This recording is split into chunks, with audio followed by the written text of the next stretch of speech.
we have a dear friend who has launched the Carbon War Room in the past, has had a successful venture fund, and now is the loan director for the Department of Energy and one of our first Indiaspora members way back in 2012. I want to welcome my good friend, Jigar Shah. Welcome, Jigar. Thanks, Amar. Great to be here. Great. Take it away. Tell us what's going on at the federal level and what you're doing to scale up renewable energy for the country. It's a great conversation. I think that for many of us who've been working at this for a long time, I think there has been a recognition that there are a lot of technologies that exist today that have not scaled up fully to meet their full potential. And I think that what we have today is a president who is committed to decarbonization of electricity by 2035, which was faster than California's original goal, and decarbonization of our entire economy by 2050, which I think many people think is unthinkable and unworkable. And I think that when you think about Secretary Granholm, who has taken over the Department of Energy, she has brought a level of focus around taking the technologies that are currently on the shelf today and actually figuring out how to bring it to full commercialization. And what she says often is deploy, deploy, deploy. And I think that's a much different tenor than we had from previous secretaries of energy who have been mainly focused on research and development, very valuable work and the work that will continue. But I think that the level of focus on deployment has been quite stark. I think the other piece of this, which I think is critical, is the dedication to environmental justice and equality. I think that when you think about all of the good intentions that myself and many others have had over our long careers, I think we fail to recognize how we have avoided addressing environmental justice and equality. And think about the solar industry, which I've helped to build in this country. Many solar companies avoided zip codes that had majority communities of color for advertising, mainly because they thought that the advertising dollars weren't going to have the highest rate of return.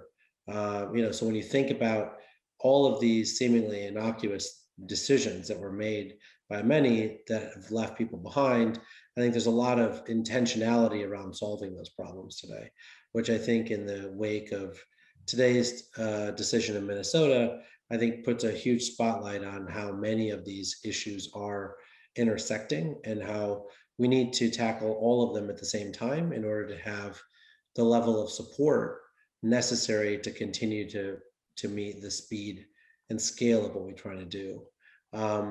On the Loan Programs Office specifically, we have about $40 billion of capacity left to put out the door. A lot of support from Congress to get more capacity if we use that up.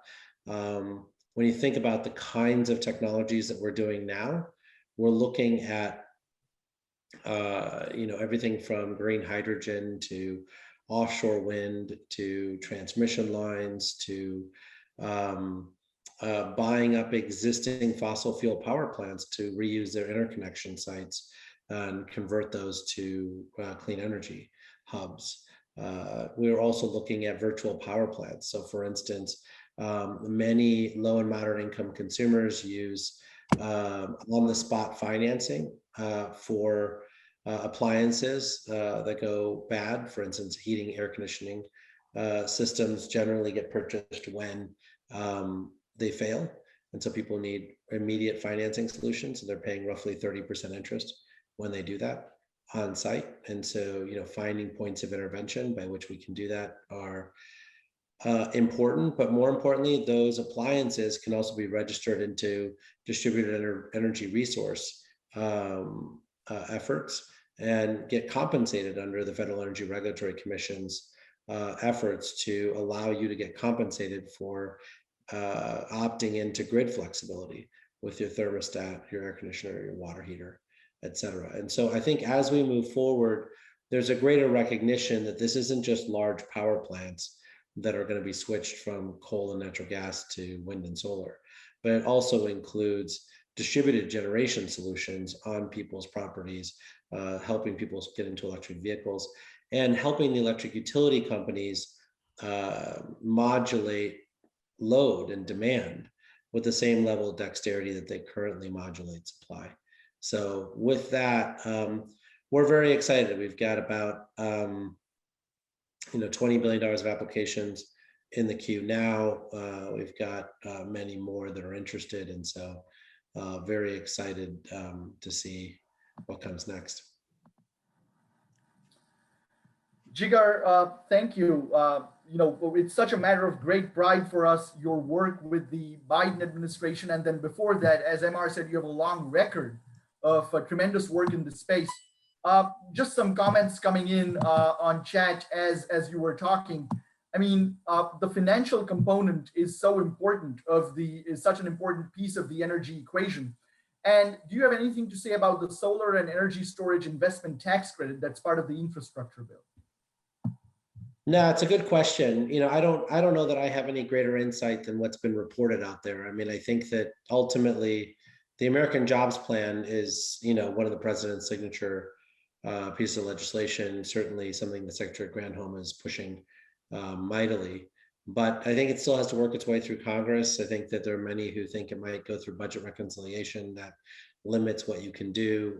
So I think we'll have to see where it ends up. But I think that there's a lot of support for the energy storage tax credit and solar tax credits. And so from that perspective, I think that, there's a great amount of momentum behind it.